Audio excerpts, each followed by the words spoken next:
Hey everybody, this is the Sliders Review. I'm here today to talk to you about Power Rangers Dino Fury Season 2, Episode 9, The Hunt. So this is a Battleizer episode. We finally get to see the Red Ranger's Battleizer. Actually, he regains it because he had it back in the olden days and stuff.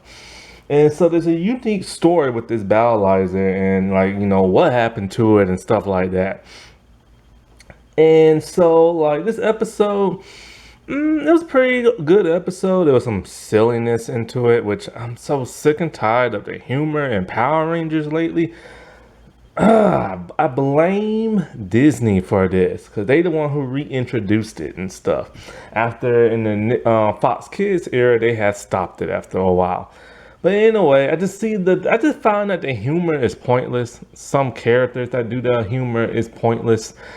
It just makes people say, oh, this is a kid's show. And now they're right. All the humor and stuff. It just makes it seem like a kid's show. Because this is a very G-rated season, in my opinion. It's a little PG, but mostly on the G-rated side and stuff. But it's not 2G. It's a little PG. It's like borderline. You know what I'm saying? Anyway. So, in this episode, what's her name? Santana Ura or something like that. Void Knight's wife and everything. She's now back and everything, and turns out she's evil and everything, which I kind of figured she would be. But then again, it's kind of like maybe she might have been good. But they always need like that bad villain. And since Void Knight looks pretty much like a Power Ranger and everything, and he's very similar to Korag and stuff, I figured he wouldn't stay evil too much longer, And he has a lot of similarities to Korag, especially with the shield and the sword and the purple armor and everything. So she's starting to be our new baddie and everything. And well, her and her hubby just ain't getting along, to tell you the truth. Because he wants to go home and she's just kind of like, nah, let's just destroy Earth instead. And so, she destroys the spaceship and everything. And so she wants to stay there. So he now knows that he can't be with her and he needs the Rangers' help to defeat her and stuff. And so at some point in time in this episode, Jane and Jay Borg, which are the two characters. Okay, look, I have nothing against the actresses. I like the actresses. I just don't like the humor in the show. They bring nothing to the show but humor for the little kids out there and stuff.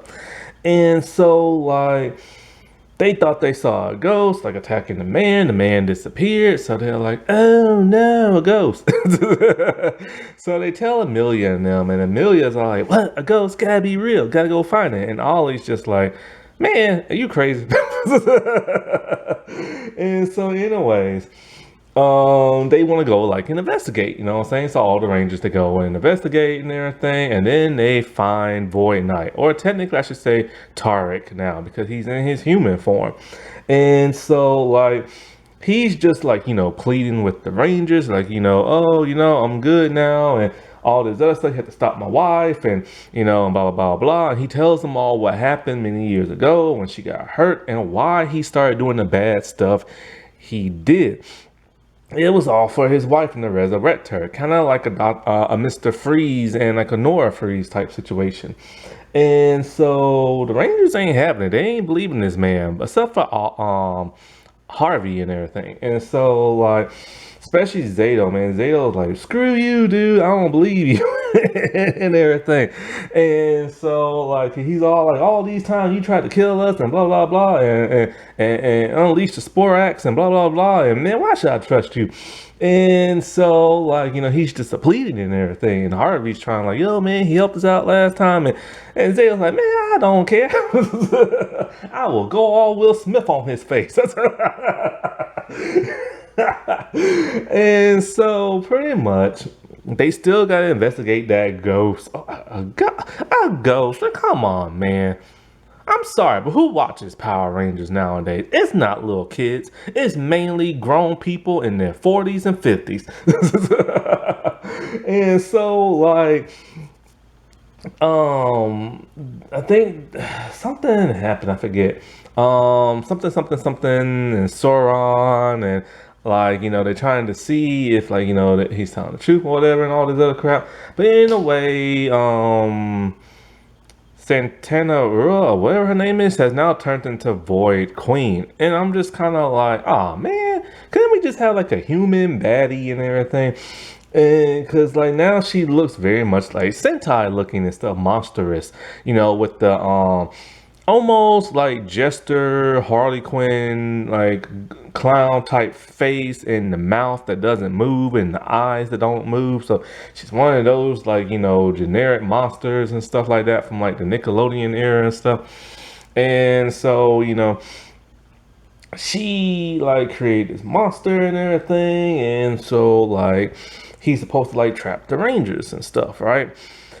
And so because she can't really show her human form to like her army because they don't like humans. And so like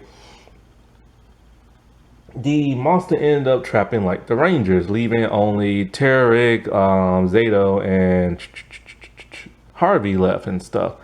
Well, at some point in time, Zato gets like captured and he's still pissy at like Tarek and stuff. So it's left to like Harvey and Tarek. But then Harvey ends up getting captured. And so but before Harvey gets captured, both like Void Knight and the Black Ranger, they were fighting the monster, and Zato used his like powers to see what was going on, and he saw Void Knight was actually helping out. So he's all like, oh wow, maybe the dude did change and everything. And so when Harvey gets captured, something what's his name? Void Knight, like, makes an opening in the monster, and then Zato's able to get out, but the other Rangers are not. And so then, all of a sudden, Void Knight gives, like, Zato, like, the, what's it called now? It's called the, Dino Night Morpher. Because Zato used to have it back in the day. And Void Knight used it to create, like, his armor and stuff. And so he uses it and he gets his Battleizer back. Now, the Dino Night Morpher is kind of like a giant claw. It's like this big red thing that goes on your wrist and it has like a claw and everything. And then it has a little dino symbol thing you just attach to it. Basically is there to sell toys and stuff. Unlike other like battleizer morphers that go on your wrist, this one is more like a weapon. So it's kind of like the Rhino Blaster blade thing from Jungle Fury, and a little bit like the Triassic Shield blade thing a little bit when that first battleizer mode. And so he used it, he morphs, and my god, this battleizer is beautiful. It looks great. It looks aggressive. It looks shiny. It looks real. It looks like real armor. Seriously, make an Iron Man show. Like, yeah, they're making the Ironheart show, but can't you just go into the multiverse, get a different Tony, and just make an Iron Man show? Oh, wait, they're supposed to make a War Machine show. So anyway, yes, you can do it like this. You don't need a CGI suit. Just make it practical and everything. And so, like, he uses the armor and he uses it to like of course defeat the monster and everything. And so after that, Void Knight, I think he gets like taken by like the baddies or something like that, either this episode or the next. I think it is this episode where they like grab him or something like that. Anyway, at some point in time it happens, but in a way they're at the little like magic show, talent show thingy, whatever, and the dude brings Ion on stage. And so he's all like, pick a card. And I love Ion's naivete. Like, he doesn't understand Earth customs and stuff. So they're doing the magic trick, and then all of a sudden the ghost comes up. And they find out that it's actually like a drone attached to like a sheet and everything. But it's really not. It's like CGI looking ghosty stuff. And so then they realize, oh, what's his name was right. The ghost is fake and everything. And so yay, humor.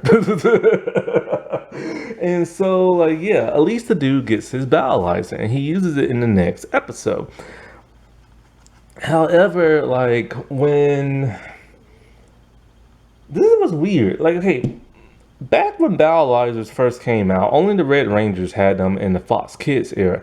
Then I remember somebody, and I believe in the Disney, was it? The Disney era, I think it was, said that Battleizers are designed specifically for Red Rangers and Red Rangers only. That's why Sky could not use it, and he had to morph into the Red Ranger first.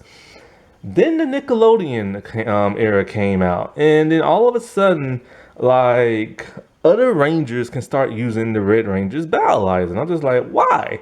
And then so in the 11th episode, Harvey uses it, and he's the Black Ranger, and I'm just kind of like, it takes away from the specialness of the Red Ranger, like something that's supposed to be designed solely for like him, you know what I'm saying? And so why give it to like other people and stuff? And that just bugs the crap out of me. If they want other Rangers to have their own armor, just get them mega battles or something. But they pretty much do have their own armor because they always introduce this and introduce that just to sell toys and everything. So in my opinion, it just takes away the specialness for something the Red Ranger is supposed to have in the Red Ranger only, you know? Because battle lasers are very, very, very powerful weapons, and it shows that only the strongest can use it. And of course, the strongest on the team is, of course, the leader, and that of a Red Ranger. Alrighty, well, I'll talk to y'all later. Bye.